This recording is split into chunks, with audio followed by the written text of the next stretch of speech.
Bonjour, bienvenue à la communauté évangélique de l'Agneau. Ça me fait plaisir de vous retrouver pour pouvoir prendre un temps pour partager sur la parole de Dieu.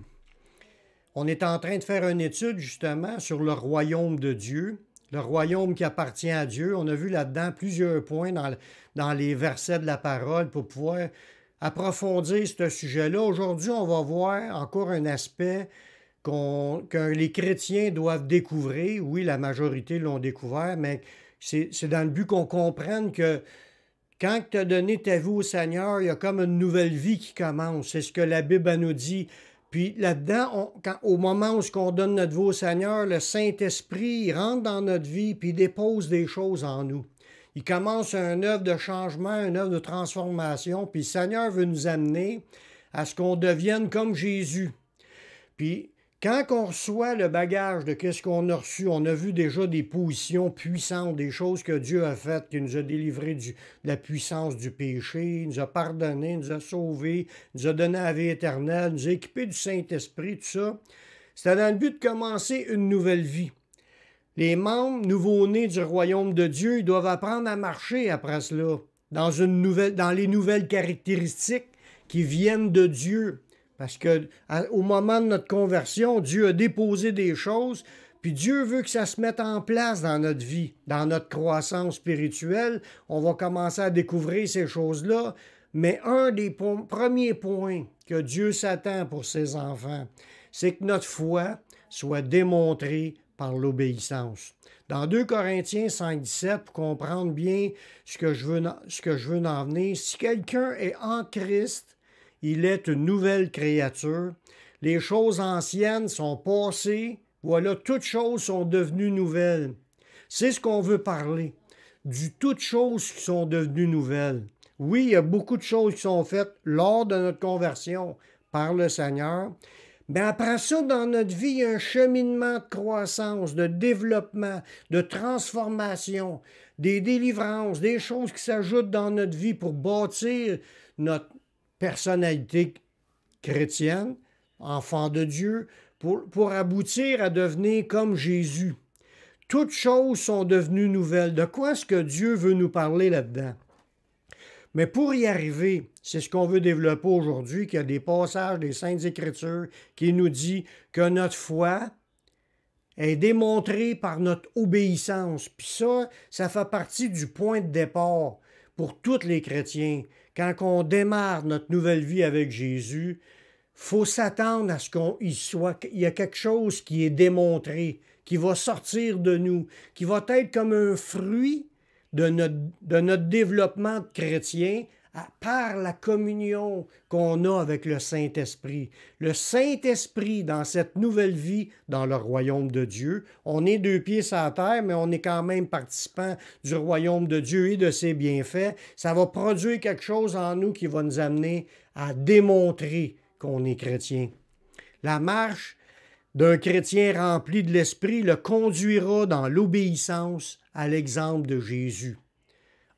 Une des premières caractéristiques qu'on voit là, dans quelqu'un qui est vraiment né de nouveau, il s'est passé de quoi? Il s'est repenti, il a cru en Jésus, il s'engage à suivre Jésus, mais ça nous dit que tout de suite, là, tu vois, là, il veut suivre le Seigneur, il veut obéir au Seigneur, il va apprendre les choses du Seigneur. Ça démontre, c'est le commencement qui démontre qu'il va se passer des changements dans sa vie. Pourquoi il va se passer des changements dans sa vie? Parce que Dieu va intervenir. C'est Dieu qui a commencé à intervenir par ce qui a été déposé. Le but vraiment, c'est d'arriver à devenir comme Jésus. On le sait qu'avant, on marchait dans nos péchés. Maintenant qu'on s'est repenti et qu'on dit qu'on ne veut plus marcher dans le péché, on veut changer de vie, là, le Saint-Esprit rentre dans notre vie pour nous faire entrer dans une nouvelle vie. Toute chose devient nouveau. Puis pour devenir comme Jésus. Puis comment est-ce que Jésus était, lui? Mais dans Philippiens 2,8, ça nous dit qu'il est paru comme un simple homme. C'est ce qu'on voit. Il s'est humilié lui-même. Il s'est rendu obéissant jusqu'à la mort de la croix. Jésus s'est humilié lui-même, puis se rendant obéissant. On voit là-dedans que Jésus, premièrement, il n'y a pas d'homme qui marchait plus rempli du Saint-Esprit que lui. Lui, il avait la plénitude de Dieu en lui. Il était Dieu. Puis même s'il marchait dans la plénitude de Dieu, le Saint-Esprit est en lui pour l'équiper, le fortifier, l'enseigner, le diriger, lui donner des dons spirituels. Tout ça, là, tout était là. Puis il a fallu quand même qu'il se rende obéissant. On voit là-dedans quelque chose, là, que la volonté de l'être, du moi, du je suis, de ce qu'on est, notre personnalité, notre personne, notre âme, notre moi, doit marcher à l'unisson avec ce que le Saint-Esprit veut nous emmener. Le Saint-Esprit voulait que Jésus marche dans la sainteté. Parce que quand il était présenté à Marie, ça dit « Le Saint-Enfant qui naîtra de toi ». Bon, mais le Saint-Enfant, c'était le but qui marche dans la sainteté. Puis, comment c'est arrivé qu'il a pu marcher dans la sainteté toute sa vie sans commettre aucun péché? Mais c'est justement le Saint-Esprit en lui pour lui donner la capacité, mais il y avait aussi la volonté de vouloir marcher dans ce que le Saint-Esprit a pour le conduire. C'est pour ça que dans ce verset-là, ça dit « Il s'est rendu obéissant jusqu'à la mort ». Il n'y a pas de moment de répit. Jésus n'a pas eu de moment de répit. Toute sa vie, il a appris à se soumettre à la pensée de l'Esprit. Puis il a dit, moi, là, il faut que je vive une vie dans la sainteté. C'est ce qu'il devait se dire. Puis il n'y a pas question qu'on se livre, on se laisse aller dans des péchés autour. Je dois marcher dans l'exemple que je suis posé d'apporter. Dès nos premiers pas dans le Seigneur, c'est ce que la Bible a dit. Nous sommes incités par le Seigneur à rechercher premièrement le royaume et à vivre selon la justice de Dieu. C'est ce qu'on voit dans Matthieu 6, 33. Jésus qui nous a dit ça, il a dit cherchez, il nous parle à nous qui cherchons le Seigneur, mais il dit chercher premièrement. Ça veut dire qu'il y a de quoi en premier qu'en tant que chrétien qu'on doit rechercher. Oui, le Saint-Esprit va nous conduire là-dedans, mais moi, Daniel Poulain, comme chacun de vous qui écoutez aujourd'hui, on doit rechercher en premier le royaume. On le sait que Dieu, le royaume de Dieu s'est approché de nous, que Dieu a envoyé des gens représentant son royaume, puis ils nous ont appelés à rentrer dans ce royaume-là, ils nous ont expliqué le plan du salut, on a adhéré, on a reçu le Saint-Esprit, on a été pardonné, on est rentré dans le royaume, mais Jésus est en train de nous dire quelque chose un peu plus que juste entrer. Il dit chercher premièrement le royaume et la justice de Dieu. Ça veut dire que quand tu es chrétien, faut que tu portes ta nouvelle vie avec le Seigneur, tu es rentré dans le royaume, mais là, il dit cherche le royaume. Cherche, il voulait dire, chercher à vivre selon quelqu'un qui fait partie de ce royaume-là, puis chercher à vivre aussi selon la justice de Dieu. On ne parle pas juste de recevoir le pardon, on parle d'une marche dans la justice. Qu'on doit avoir la volonté de vouloir marcher à l'unisson, comme je disais tantôt, avec le Saint-Esprit. C'est là-dedans que le Saint-Esprit veut nous amener. Dans le royaume de Dieu, tous les habitants, ceux qui ont compris le salut, tous les habitants du royaume veulent chercher premièrement dans leur vie le royaume, puis de marcher selon la justice de Dieu. Si on perd de vue cette optique-là, on va être égaré. Parce qu'on ne cherche plus le royaume, ça veut dire qu'on est deux pieds encore dans le monde, puis on cherche les choses du monde. Puis ça veut dire aussi, on ne cherche plus la justice de Dieu, ça veut dire qu'on peut se permettre de vivre dans des petites affaires que Dieu ne veut pas. Mais des fois, c'est des grosses affaires. Puis ça ne fait pas partie du plan de Dieu. Dieu, notre appel, c'est de marcher, puis, comme Jésus l'enseigne, dans une recherche, une poursuite de trouver le royaume, puis de se maintenir dans ce royaume-là en marchant dans la justice de Dieu. Une des attentes du Seigneur, la Bible nous dit, est que les gens soient prêts à avancer. Quand tu es chrétien, il faut que tu sois prêt à avancer. Il faut que tu prennes des décisions en réponse à l'appel de Dieu sans retenue, afin d'obéir au Seigneur. Il n'y a pas de place pour « Ah, attends une minute, Seigneur, il faut que j'aille enterrer ma parenté. » Jésus, il dit « Laisse les morts ensevelir les morts. » toi, suis-moi. Suivre Jésus, ça fait partie de la priorité. Qu'on doit être à la recherche du royaume, sa justice, marcher avec lui, prendre des décisions, rejeter des choses, rechercher des choses qui vont nous faire grandir dans la foi, qui vont nous équiper, puis qu'on va être une manière qu'on porte du fruit pour Dieu. Notre vie chrétienne doit paraître par notre obéissance au Seigneur. Dans Matthieu au chapitre 16, à partir du verset 24, ça nous dit « Alors Jésus dit à ses disciples, si quelqu'un veut venir après moi, qu'il renonce à lui-même, qu'il se charge de sa croix et qu'il me suive. Car celui qui voudra sauver sa vie la perdra, mais celui qui perdra sa vie à cause de moi la trouvera. » Voyez-vous, dans ce passage-là, Jésus est quand même, strict puis catégorique. Il n'y a pas deux chemins à suivre. Il n'y a pas du relâchement sous-entendu dans ces... Tu veux suivre Jésus, il faut que tu sois prêt à renoncer à toi-même, à te charger de ta croix, à suivre Jésus. Parce que si tu veux conserver ta vie, si tu veux sauver ta vie, tu vas la perdre. Il ne dit pas, si tu crois en Jésus, si tu ne crois pas en Jésus. On parle de se donner au Seigneur. Tu donnes ta vie au Seigneur. Tu renonces à toi-même, ça veut dire que tu dis, moi, là, c'est plus mes idées, mes buts, mes ambitions, ma volonté, mes passions, mes péchés que je veux. C'est chercher le royaume, chercher sa justice. Vivre selon la justice de Dieu. Fait que là, quand tu es prêt à renoncer à toi-même, tu vas prendre ta croix, tu vas suivre Jésus, puis là, tu vas perdre ta vie.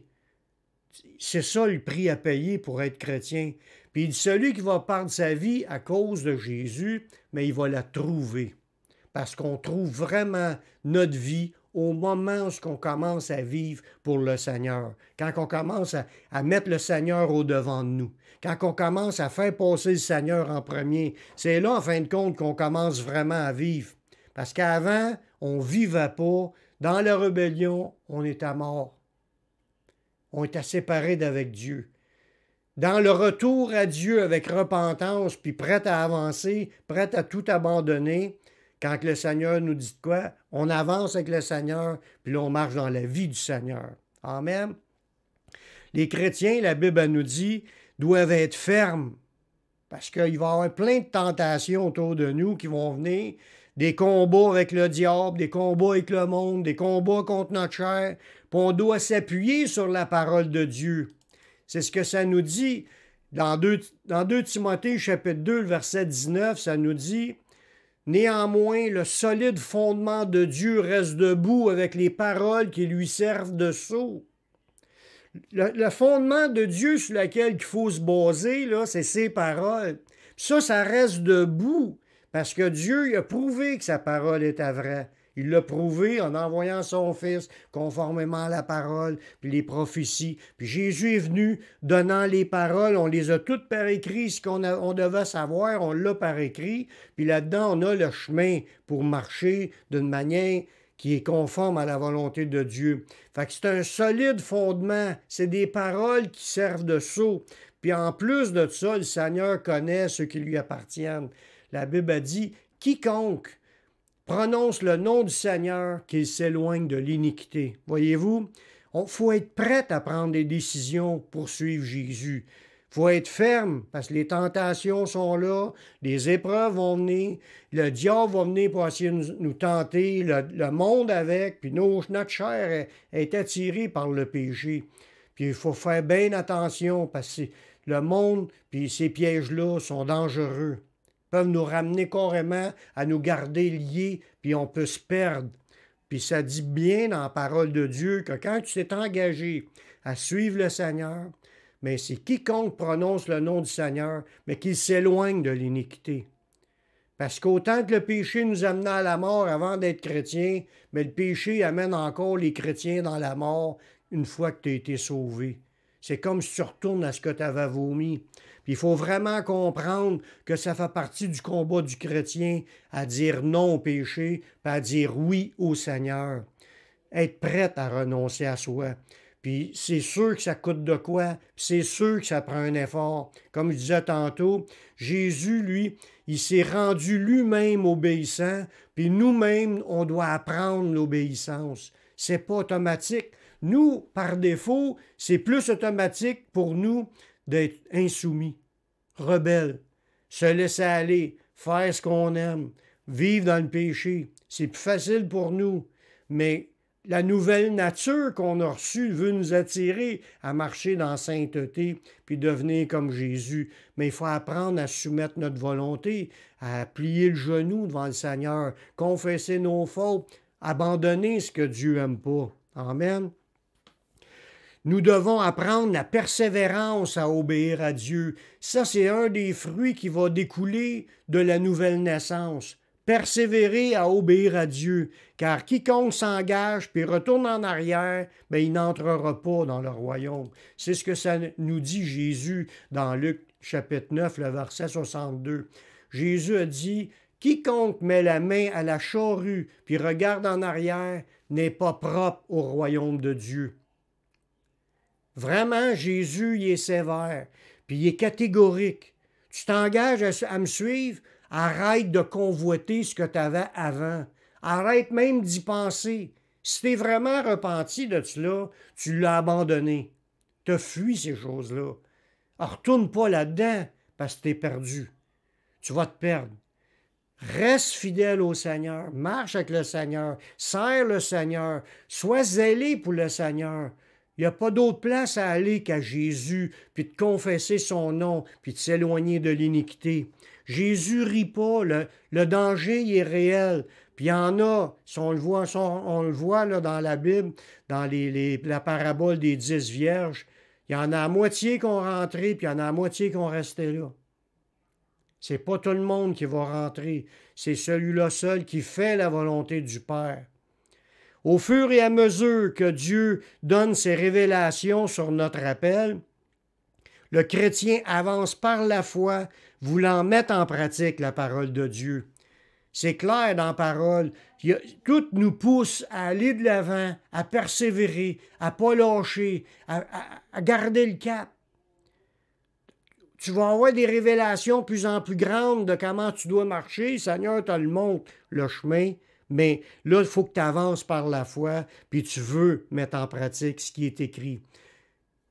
Dans le verset, dans 1 Thessaloniciens, chapitre 2, le verset 13, ça nous dit, « C'est pourquoi nous rendons continuellement grâce à Dieu dans ce que recevant la parole de Dieu que nous avons fait entendre, vous l'avez reçue, non comme la parole des hommes, mais comme elle l'est véritablement, comme la parole de Dieu, qui agit en vous, qui croyez. » Voyez-vous, vous l'avez reçu comme, non la parole des hommes, mais comme étant la parole de Dieu. Quand on a reçu la parole, on a cru en Jésus. Puis où est-ce qu'on a entendu cela? C'était écrit dans la parole.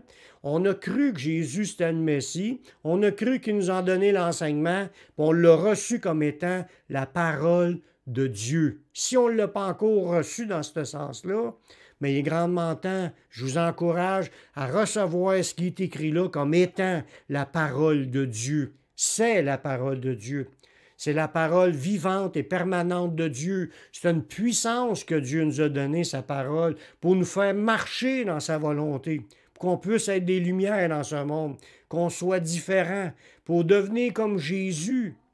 Puis là, il dit, quand tu l'as reçu, tu n'as pas ça comme parole d'un homme. Parole d'un homme, ça rentre par une oreille, ça sort par l'autre. Parole de Dieu, tu veux la graver dans ton cœur, tu veux t'en rappeler, puis tu demandes au Seigneur, aide-moi Seigneur, je veux mettre ça en pratique. Puis le Seigneur va le faire. Il va t'aider, il va te délivrer, il va te guérir, il va pardonner, il va te changer. Tout ce qui a besoin d'être changé, parce que c'est Dieu, il est vrai. Sa parole est vraie, il n'est pas menteur. Puis il l'a fait à plusieurs reprises dans ma vie, puis il continue à le faire. C'est lui qui me garde, c'est lui qui me conduit, c'est lui qui m'enseigne, c'est lui qui me révèle, c'est lui qui me montre ce que je dois vous apporter. C'est un message pour tous, parce que je le crois et je le vis, je le veux, puis je le crois aussi que c'est pour vous. Puis ça nous dit dans ce passage-là, au verset 13, ça dit, vous l'avez reçu comme la parole qui est la parole de Dieu, qui agit en vous, qui croyez. Voyez-vous, il est là le secret. Est-ce qu'on y croit que la Bible, la parole de Dieu, c'est la parole de Dieu? Si on y croit, on va l'avoir, on va s'attacher à elle, on va y croire, puis on va vouloir rester dans sa parole, puis on veut que sa parole demeure en nous aussi. Puis elle va agir en nous qui croyons. Il y a beaucoup de gens, des fois, que ça ne marche pas. Mais est-ce qu'ils y croient? Est-ce qu'ils disent, oh, mais ça, c'est Paul qui disait ça, puis ça, c'est dans ce temps-là. Oh, puis ça, c'est pas vraiment les priorités. Oh, ça, c'est pour les autres. Ah oui, pour lui, ça, mais pas pour moi. Mais quand on pense de même, elle n'agit pas. Il faut vraiment se regarder, puis se sonder, puis s'avouer quand on nous montre quelque chose, puis on dit oui, c'est vrai, je suis pécheur, puis oui, c'est vrai, je veux que le Seigneur me pardonne, oui, c'est vrai, je veux que la mettre en pratique, puis le Seigneur va le faire. Elle va agir, elle va te délivrer, elle va te guérir, cette parole-là, elle va transformer ta vie, parce que Dieu est vrai. La Bible nous dit que les habitants du royaume doivent demeurer dans la recherche de vivre selon les révélations reçues d'en haut. C'est basé sur Colossiens chapitre 3, le verset 2. L'apôtre nous parle là-dedans de s'affectionner aux choses d'en haut et non à celles qui sont sur la terre. Mais un vrai disciple, un vrai habitant du royaume, lui, il va vouloir demeurer puis rechercher à vivre selon les révélations qu'on reçoit d'en haut. Parce que si tu t'affectionnes aux choses d'en haut, mais il va t'en donner des révélations. Il va te donner des pensées, des méditations. Quand tu apprends de nouvelles affaires en lisant la Bible ou en écoutant un message, il y a des lumières qui s'allument. Ah oui, c'est vrai. Ah oui. Mais ça, c'est le Saint-Esprit qui nous éclaire. Les choses spirituelles sont comprises par l'homme spirituel qui est conduit par l'Esprit de Dieu. Si on vit selon la chair, on n'apprend rien. On ne grandit pas, on tourne en rond. Si on se repent, on demande au Seigneur, parce qu'on s'attache aux choses d'en haut, il va nous révéler ses idées, puis on va la vivre, on va les vivre, ces idées. On va s'attacher à ces choses-là, puis on va en goûter du fruit. Ils vont être agissants dans notre vie. On est encouragé par la parole de Dieu à s'affectionner aux choses d'en haut, puis non pas aux choses de la terre. Oui, il y a des choses qu'il faut faire sur la terre. Il faut aller travailler, il faut manger, il faut dormir. C'est des choses naturelles. Ça, je ne dis pas qu'on ne parle pas de ça. On parle du péché. Des choses qui sont pas de Dieu dans ce monde, qu'il faut lâcher, abandonner, parce que ça souille notre esprit, ça souille notre âme, ça rouvre des portes à l'ennemi, puis on vit dans des combats, que ça fait la guerre à l'âme, à cause que c'est pas de Dieu. Mais en grandissant avec le Saint-Esprit, il va nous conduire parce qu'on s'attache aux choses en haut, puis on va devenir de plus en plus comme Jésus. Quand on parle du mot affectionner, affectionnez-vous aux choses d'en haut qui est écrit dans ce verset-là, ça veut dire penser. Penser aux choses d'en haut ou concevoir, réfléchir, méditer. Même s'affectionner, c'est au bord de l'affection, avoir de l'amour pour ce qui est des choses d'en haut. Puis à revêtir, même à aspirer, à chercher à comprendre, puis demander au Seigneur qu'il nous les révèle. Puis il va le faire. Parce que Dieu l'a promis dans sa parole, qui était pour nous donner ces révélations. Parce que sans ces révélations, on ne peut même pas avancer dans le Seigneur. Sans révélation, on va tourner en rond, on va marcher charnellement. On a besoin vraiment de ces révélations. Puis il va nous les donner parce qu'on s'affectionne aux choses d'en haut. Notre soif, puis notre attachement à sa parole, font de nous des gens qui marchent d'une manière agréable au Seigneur. Si on marche charnellement, on n'est aucunement agréable au Seigneur. Puis quand tu es dans ta vie chrétienne, tu veux apprendre à marcher d'une manière qui plaît à Dieu. Tu veux attirer sur toi la faveur de Dieu. Tu veux que Dieu te bénisse. Tu veux que Dieu te conduise. mais tout ça. Mais pour cela, il faut que tu t'attaches à sa parole. Il faut que tu aimes la parole. Il faut que tu lui dises au Seigneur que tu l'aimes. Tu veux même, tu lui dis que tu veux qu'elle soit vécue. Démontrer, ta foi va être démontrée par tes œuvres, ta manière d'être. Puis ta croissance, elle a un rapport direct avec ces révélations. Plus que Dieu va te donner des révélations, plus tu grandis dans le Seigneur. Plus que tu vas vivre et mettre en pratique, plus qu'il va t'en donner des révélations. Tu vas continuer à grandir dans le Seigneur. Ça marche ensemble. Dans Colossiens 1,10, l'apôtre Paul nous parle pour marcher d'une manière digne du Seigneur et lui être entièrement agréable, portant des fruits en toutes sortes de bonnes œuvres et croissant par la connaissance de Dieu. C'est ce qu'on voit dans Colossiens au chapitre 1, le verset 10. À marcher d'une manière digne du Seigneur. C'est ça qui est le but. De marcher d'une manière digne, c'est de marcher d'une manière digne du royaume. C'est pour ça que Jésus dit chercher premièrement le royaume et la justice de Dieu. C'est de même que tu vas vivre d'une manière digne du Seigneur. Tu vas lui être entièrement agréable quand tu marches.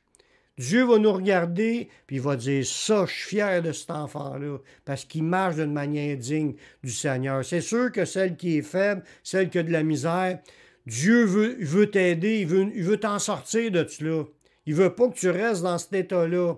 C'est pour ça, si tu vis de quoi de difficile, demande-y pardon, demande-y de l'aide, puis là, ça, tu vas commencer à être agréable à Dieu. Demande-y que tu veux appliquer la parole comme que c'est écrit, puis il va le faire en toi. Tu vas recevoir tes délivrances. Pour arriver à être entièrement agréable à Dieu en portant du fruit pour Dieu, parce que tu développes ta relation avec Dieu. Puis tu vas vivre toutes sortes de bonheur, puis ça nous dit dans ce passage-là, tu vas croître par la connaissance de Dieu. C'est là qu'on rentre en question, que tu vas grandir dans le Seigneur, ça va aller dans le même rapport que tu grandis dans le Seigneur par ses révélations, par ses enseignements, par aussi son action qui va agir en toi. Puis là, tu vas vivre de plus en plus comme qu'il veut, agréable à Dieu, puis il va continuer à t'en donner d'autres, puis tu vas continuer à grandir dans le Seigneur. C'est ça qui est le plan de Dieu pour notre croissance, pour qu'on arrive à devenir comme Jésus. Une foi démontrée par nos œuvres, dans le chemin de l'obéissance à la parole de Dieu. C'est ça qui doit primer. Les attentes du Seigneur sont très élevées. Dieu n'a pas établi, fait juste m'accepter puis c'est suffisant.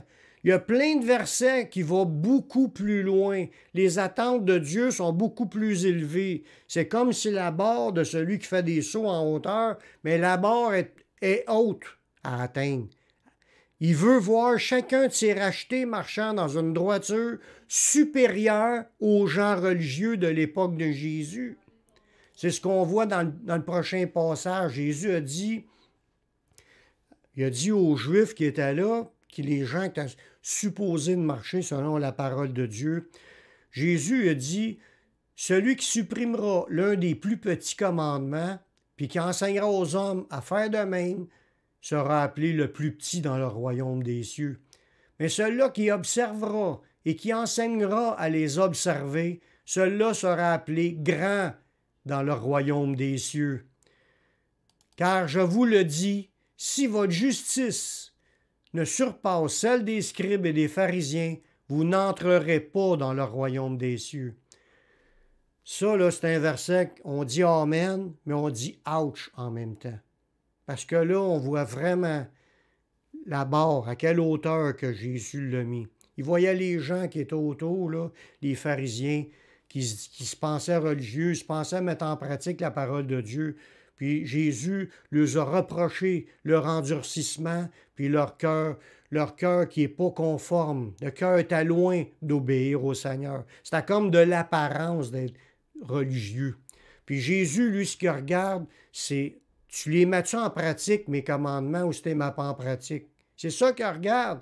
Il l'a dit dans le premier verset, au verset 19. On est dans Matthieu, chapitre 5, verset 19.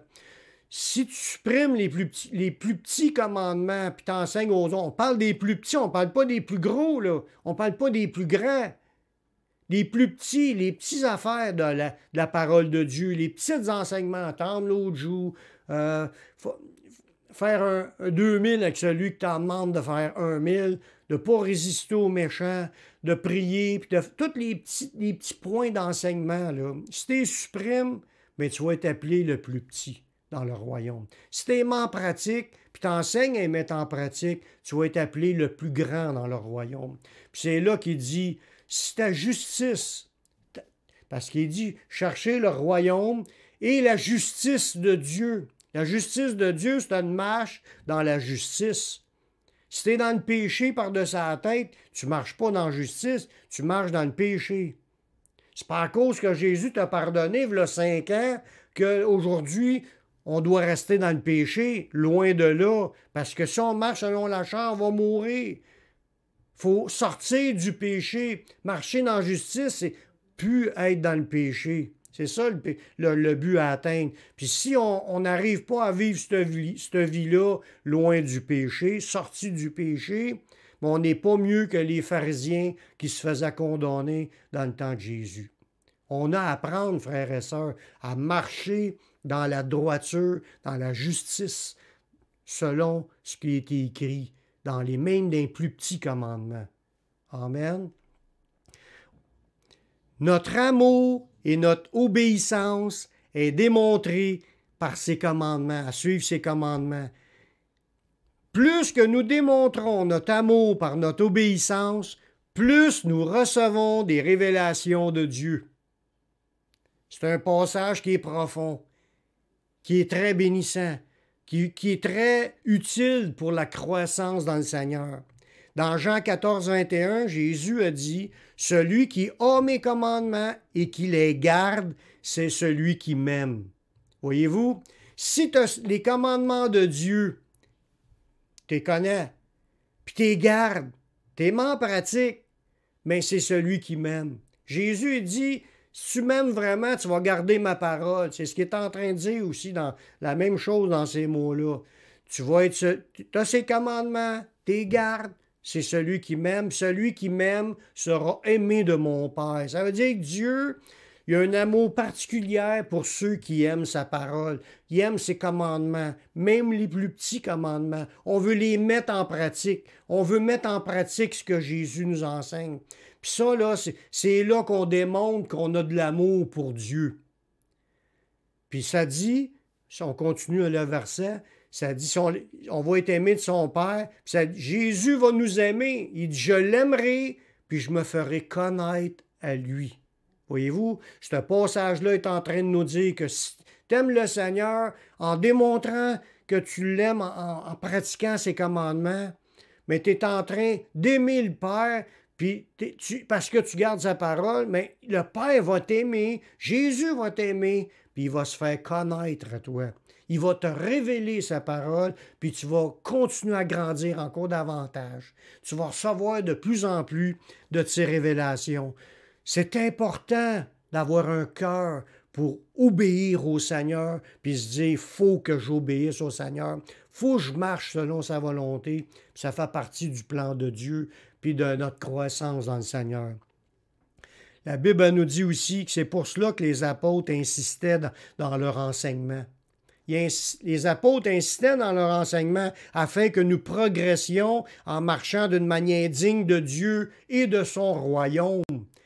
Si on voit ça, que l'apôtre Paul dit ça aux Thessaloniciens, il dit, vous savez aussi que nous avons été pour chacun de vous ce qu'un père est pour ses enfants, vous exhortant, vous consolant, vous conjurant de marcher d'une manière digne de Dieu qui vous appelle à son royaume et à sa gloire. On était appelés à son royaume et à sa gloire. Mais là, il faut apprendre à marcher d'une manière digne de Dieu. Parce qu'on met la main à charrue, puis on regarde en arrière, on n'est pas propre au royaume. Ça veut dire marcher d'une manière digne de Dieu, il faut obéir, il faut marcher dans la volonté de Dieu. Il faut démontrer notre foi par notre obéissance. Puis c'est là qu'on voit dans ce passage-là que les apôtres, ils nous ont exhortés, ils nous ont consolés, ils nous ont conjurés de marcher d'une manière digne, parce que c'est important. Ça fait partie du chemin resserré qui mène à la vie. Sans cette marche-là, dans cette attitude-là, dans cette manière que je vous explique là, on ne rentre pas. Même si on croit. On est un peu comme les démons qui savent que Dieu existe, mais ils n'obéissent pas. Dieu veut que ses enfants s'engagent sur le chemin de l'obéissance. Lorsque nous marchons selon la volonté de Dieu, nous laissons notre trace, puis ça l'encourage les autres. C'est important qu'on donne un bon exemple, un exemple d'obéissance. On peut être dans une église de 20, 30, 50, 100, 200 personnes. Il y a du monde qui nous connaît. Quand on marche tout croche, les gens nous voient, puis on donne un mauvais exemple. Puis si on marche d'une manière sainte, juste et réprochable, on se laisse transformer, puis on veut avancer, puis on veut mettre en pratique, les gens le remarquent, puis ça l'encourage les autres. L'apôtre Paul en a fait de mention dans 1 Thessaloniciens, chapitre 1, le verset 7, comment les gens de Thessalonique donnaient le bon exemple. Il dit en sorte que vous êtes devenus un modèle pour tous les croyants de la Macédoine et de l'Achaïe. Ces gens-là s'étaient engagés, puis ils suivaient le Seigneur, ils suivaient la parole de Dieu, ils voulaient grandir, puis ils étaient devenus des exemples. Ça nous dit en continuant, non seulement en effet la parole du Seigneur a retenti de chez vous dans la Macédoine puis dans l'Achaïe, mais votre foi en Dieu s'est fait connaître en tout lieu de telle manière que nous n'avons même pas besoin d'en parler. Voyez-vous, quand tu es en train de vivre là, la présence de Dieu dans ta vie, puis ta vie est transformée, puis tu mets en pratique la parole, il y a un témoignage qui se crée. Il y a des gens qui vont te voir aller, puis ça rend témoignage aux gens, puis le monde autour le voit. Il voit comment est-ce que ton cœur il est empressé à obéir, puis ça crée un empressement dans le cœur des gens. Ça donne un bon exemple. On n'a même pas besoin de parler, puis le témoignage, il va avancer tout seul, parce que ça fait partie du plan de Dieu que ça se passe comme cela. Jésus a dit, si le sel perd sa saveur, avec quoi on va l'assaisonner, il ne reste plus qu'à le jeter dehors, puis il va être foulé aux pieds par les hommes. On est le sel de la terre. Ou si tu es une lumière, puis tu es en dessous de la table, tu n'éclaires pas personne. Le sel doit avoir sa saveur, sinon tu vas être foulé aux pieds. Mais le contraire d'être foulé aux pieds, si le sel a sa saveur, tu vas porter du fruit, tu vas servir à quelque chose qui va être bon, puis tu vas amener la bénédiction où ce que tu vas passer. Tout le monde va s'en apercevoir, ton témoignage va se répandre, puis ça va être du fruit dans ta vie. Puis l'autre verset, au verset 9, car on raconte à notre sujet quel accès qu'on a eu auprès de vous et comment vous vous êtes convertis à Dieu en abandonnant les idoles pour servir le Dieu vivant et vrai. Voyez-vous, une véritable conversion, c'est quelqu'un qui se convertit au Seigneur, il a abandonné son ancienne vie, il a abandonné la vie de péché, il a abandonné ce qui n'est pas de Dieu. Il n'en veut plus. Il veut suivre le Seigneur, veut marcher avec le Seigneur, il aime le Seigneur, t'abandonnes puis tu veux servir le vrai Dieu. Quand tu as passé par là, ton cheminement, ta croissance, ça va se faire parce que le Saint-Esprit va t'en donner encore plus. Tu vas grandir puis tu vas être un témoignage partout ce que tu vas passer. Je continue en finissant avec un dernier verset. Dieu nous appelle encore. Il appelle encore tout le monde aujourd'hui. Dieu fait une œuvre à travers le monde entier. Il veut que les gens soient sauvés. Mais il fait un appel à l'obéissance de la foi. Dieu veut que les gens viennent à l'obéissance de la foi. Pas juste croire à la foi, mais à l'obéissance de la foi par l'entremise de ses ouvriers. Dieu envoie ses ouvriers, ils répandent la bonne nouvelle, puis Dieu s'attend à ce que les gens abandonnent leur vie de péché, puis se tournent vers le Dieu vivant pour s'engager à le suivre, puis à le servir, puis à marcher avec lui. Dans Romains au chapitre 1, le verset 5, l'apôtre Paul nous dit « Nous avons reçu la grâce et l'apostolat pour ramener en son nom, dans le nom de Yeshua, Ramenez en son nom à l'obéissance de la foi tous les païens. Voyez-vous, les apôtres savaient c'était quoi leur ministère. C'était pas juste d'amener les gens à croire, c'est de les amener à l'obéissance de la foi. Nous sommes appelés à marcher dans l'obéissance, une foi démontrée par notre obéissance. Ça fait partie d'un des premiers fruits qui va être dans la vie de tous ceux qui sont nés de nouveau, de tous ceux qui marchent dans la volonté de Dieu, à la recherche du royaume de Dieu et de sa justice. Si on a perdu ce cœur-là à vouloir marcher avec le Seigneur, il est encore temps de nous repentir. On est encore aujourd'hui le moment du salut où ce qu'on peut se repentir puis demander pardon au Seigneur, puis demander au Seigneur de venir faire l'œuvre pour nous changer, pour nous transformer, puis nous amener à être comme Jésus. Faites cette prière avec moi. Père, merci pour ta parole qui est vraie. Merci de nous révéler ta pensée. Merci de nous montrer que tu nous appelles à l'obéissance de la foi. Seigneur, je te demande de changer nos cœurs, changer nos vies, enlever de nous tout ce qui n'est pas de toi, toutes les pensées vers le péché, vers les convoitises, vers les passions infâmes, tout ce qui est les œuvres mortes, tout ce qui n'est pas de toi. Change-nous, transforme-nous, délivre-nous, brise nos chaînes et nos liens dans le nom de Jésus. Remplis-nous de ton Saint-Esprit. Grave tes paroles dans notre cœur et qu'on marche par la foi dans une bonne volonté de te suivre et te servir jusqu'à la fin.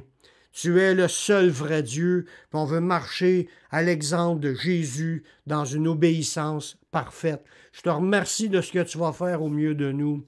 Je te prie dans le nom de ton Fils Jésus-Christ. Amen. Amen. Si vous avez fait cette prière, sachez que Dieu il a entrepris cette œuvre-là, puis il va la faire. Dieu nous aime, puis Dieu va nous conduire dans le bon chemin jusqu'à la fin. C'est tout ce que j'avais pour vous dire aujourd'hui. Que le Seigneur vous bénisse abondamment. Shalom.